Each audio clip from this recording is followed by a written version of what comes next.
up, my channel? It's your friendly neighborhood sassy blonde writer coming at you with another video. Today, we are talking about something very important. Now. If you read the description, you probably saw that it said something grammar. I know everyone hates a grammar lesson, but what if I told you there was a way to make your writing seem really good and polished in a really quick way? That, my friends, is where grammar comes in. When you are writing anything from essays to papers to novels, you want to make sure that you have flow in your writing and that you only break that flow for a special effect. Whenever you're writing something, you want to make sure you get your point across, you want to make sure you get your meaning across. And one of the things that I do personally that I'm working on and I've seen in tons of books from a variety of authors is redundancies. That is going to be our focus for today. What is redundancy, you ask? A redundancy is when you use more words than necessary to express something, especially words or phrases in the same sentence that mean the same thing. Now, I do this a lot in conversation, and I've totally done this in my writing videos. Most people, you can tolerate it when that happens, when they're talking to you or it's verbal, but whenever something is written down on the page, that's when it's really glaring. Editing is a thing. However, once I noticed I was doing that in my writing, I was able to improve my writing in spades, which is why I am here sharing this trick with you. It's probably one of the simplest tricks that I've ever picked up with writing, but it is super effective. And we're going to go into why that is and ways you can get rid of it. Before we dive on into that, however, please make sure you subscribe to my channel and ring the ding that bell, because I post new videos once a week on Wednesdays, and you wouldn't want to miss more writing tips from me, right? Now that that's out of the way, let's get started. If you've read anything by Charles Dickens, probably thinking he's considered one of the best writers of all time, and he repeats himself redundantly, so why is it a big deal as I do it? I have some sources below, because some people think that he wrote so redundantly because he was talking down to his audience. There is a theory that, and this is the one that I personally believe, is that the reason he repeats himself so much isn't to necessarily get his point across to the audience, but it's because he wrote serially, which means he was writing chapters and they were being published one at a time, kind of like a TV show. So every single week or whatever, he would have a different chapter coming out, and he got paid by the page. So what's an easy way to add to your word count? If you've ever done NaNoWriMo, you've totally done this, because I've totally done this, and that is to just repeat yourself. It makes your sentences longer, it makes your paragraphs longer, and it's never end. It gets that word count up. If you were in Charles Dickens' shoes, you would probably do the same thing. So yes, the more pages he wrote, the more money he got, and so he repeated himself essentially to make more money. And so, I respect that. I respect the hustle. And if you're looking for someone to model your chapter structure and plotting after, I highly recommend Charles Dickens. But maybe don't imitate this guy's sentence structure. So why are redundancies bad? Probably the question you're wondering.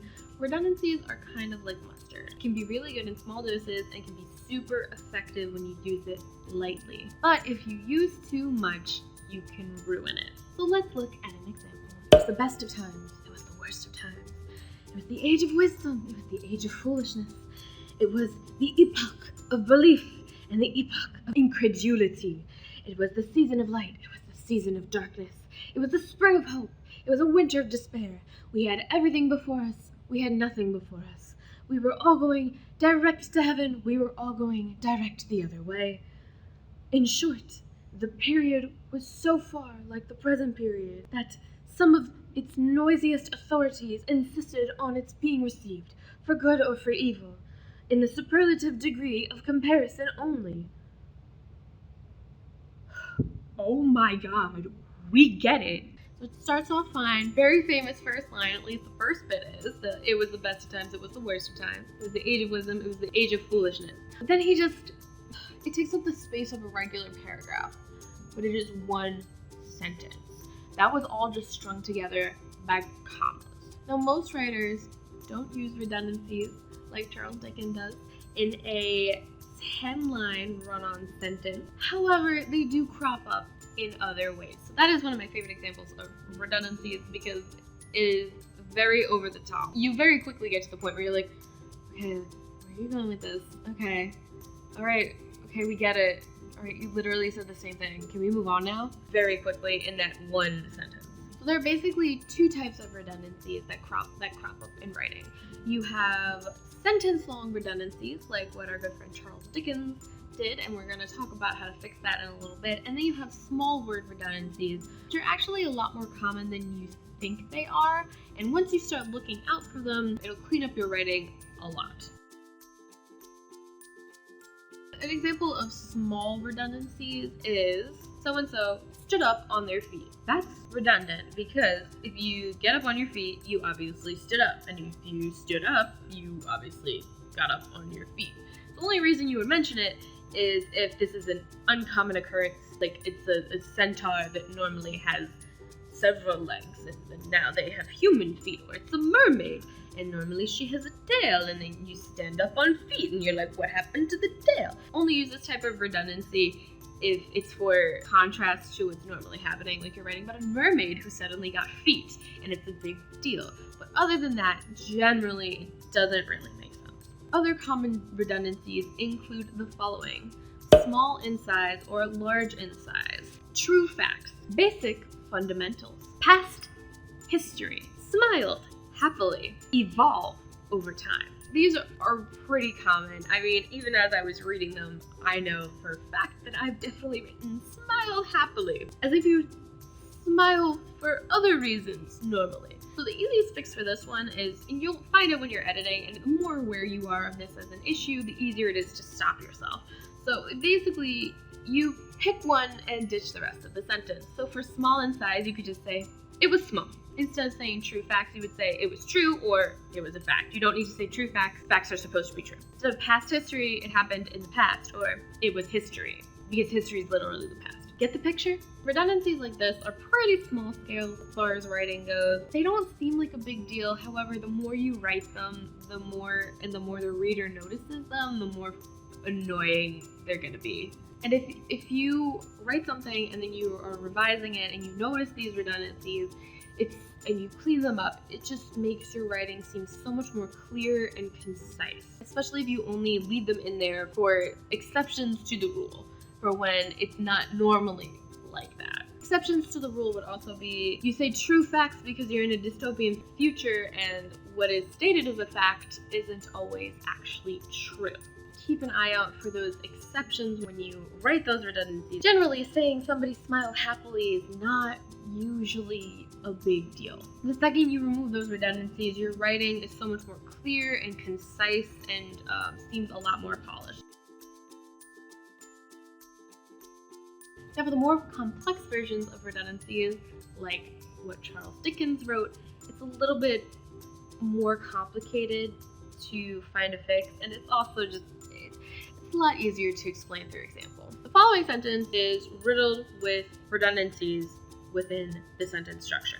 There are those who claim the internet, comma, a widely used online source of information, comma, can be a positive or negative influence on students, comma, depending on how it is used. In this case, the redundancy is you basically interrupt yourself in the middle of your own sentence. It's confusing to read because you essentially stop the sentence and the flow to explain something that could have easily been explained in a sentence before or in a sentence afterwards. There are those who claim that the internet can be used for positive or negative influence on students. You really don't need the other bits. If you really want to include them, you can, but don't interrupt your own sentence to explain something. It usually comes up if you use a run-on sentence, or if you have a lot of commas. So if you notice that that's something that you do a lot, that means you have an issue with redundancies. But it's a really easy fix. It sounds really bad, but it's super easy. So for sentence redundancies, removing a word or two isn't enough because it's within the sentence, not just within a small phrase. So you have to basically chop that sentence up and move things around to make it more clear. For that previous sentence we discussed, this is what you could do to make it less redundant and less awkward to read. The internet is a widely used online source of information, period. It can be a positive or negative influence on students depending on how it is used. I didn't change anything that was there. I didn't delete something because I don't know the original purpose for writing this. All I did is take what was in the original, chop it up, move it around a little bit to make it more cohesive and split it up into 2 sentences rather than keeping it as just one. So run-on sentences tend to have redundancies. That's all I got for you today, folks. I hope you enjoyed this grammar lesson. I know everybody hates a grammar lesson, but I've learned that this type of thing specifically comes up a lot in editing, and I think if more people are aware that this is an issue, it's very common. It happens a lot even in older books like Charles Dickens to modern books as well. So the more aware you are of them, the easier it is to fix it, and it's one of those things that it cleans up your writing just so much. I hope you enjoyed. If you like this video, please hit that like button and I will come up with more easy fix to polish your writing really quick. Make sure you subscribe to my channel. I post new videos on Wednesday, and of course, happy writing.